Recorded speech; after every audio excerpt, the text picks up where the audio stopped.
તો આ તરફ રાજકોટમાં 27 વર્ષ બાદ ફરી એકવાર ભારત અને ન્યુઝીલેન્ડ વચ્ચે મેચ રમાવા જઈ રહી છે. રાજકોટ એસસીએ સ્ટેડિયમમાં 14 તારીખે ઇન્ડિયા અને ન્યુઝીલેન્ડનો મુકાબલો છે.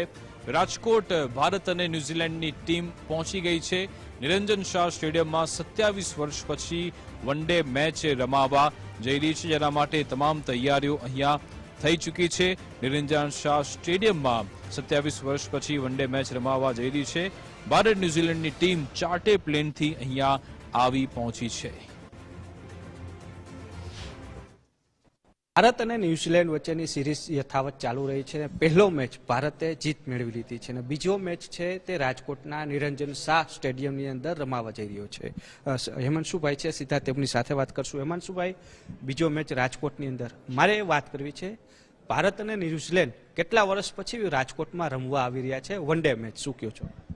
વન ડે ઇન્ટરનેશનલ ઇન્ડિયા અને ન્યુઝીલેન્ડ વચ્ચે છેલ્લો 1999માં રાજકોટમાં રમાણો હતો, જે રાજકોટ ખાતે માધવરાજ સિંધિયા ક્રિકેટ ગ્રાઉન્ડ ઉપર રમાણો હતો. નિરંજન શાહ સ્ટેડિયમ ઉપર આ પહેલીવાર રમાઈ રહેલ છે. આની પહેલાં ઇન્ડિયા અને ન્યુઝીલેન્ડ T20માં આ જ સ્ટેડિયમમાં બે વચ્ચે ગેમ થઈ હતી, પણ તે T20ની હતી. હવે વન ડે ઇન્ટરનેશનલ આ પહેલીવાર આની પર રમાશે.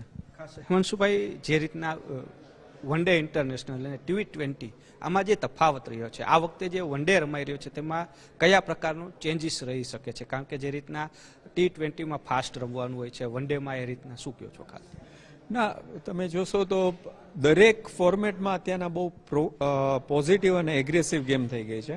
આજે T20 અને વન ડે તો બહુ પોપ્યુલર ફોર્મેટ છે, પણ આ વન ડેમાં અત્યારના વધારે ઉત્સાહ જે ટીમ ઇન્ડિયા જે એકદમ સ્ટ્રોંગ ટીમ છે વર્લ્ડની, એને લીધે વન ડેમાં પણ એટલો જ ઉત્સાહ જોવા મળી રહ્યો છે અને ચોક્કસપણે એક બહુ પોઝિટિવ અને એગ્રેસિવ ગેમ જોવા મળશે. એક 1999નો રેકોર્ડ ન્યુઝીલેન્ડ પોતે જ વડોદરામાં તોડ્યો છે.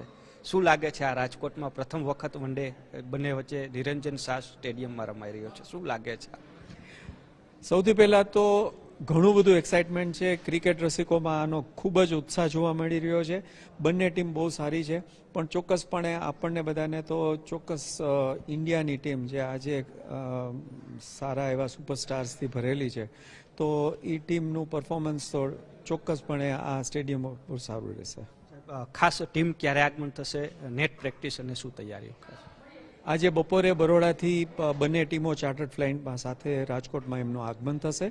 બંને ટીમો કાલે એમની નેટ પ્રેક્ટિસીસ છે અલગ અલગ ટાઈમે, અને પરમ દિવસે મકર સંક્રાંત જેવા મહાપર્વમાં આજે આ બંને ટીમનો સરસ મેચ થશે.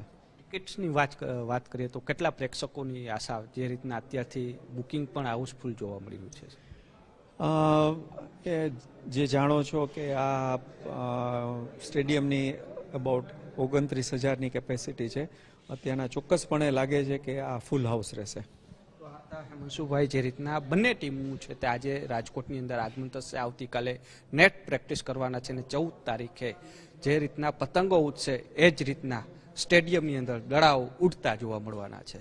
કેમેરા પર્સન દેવજી રંગાડિયા સાથે રહીમ લાખાણી, ગુજરાત ફર્સ્ટ, રાજકોટ.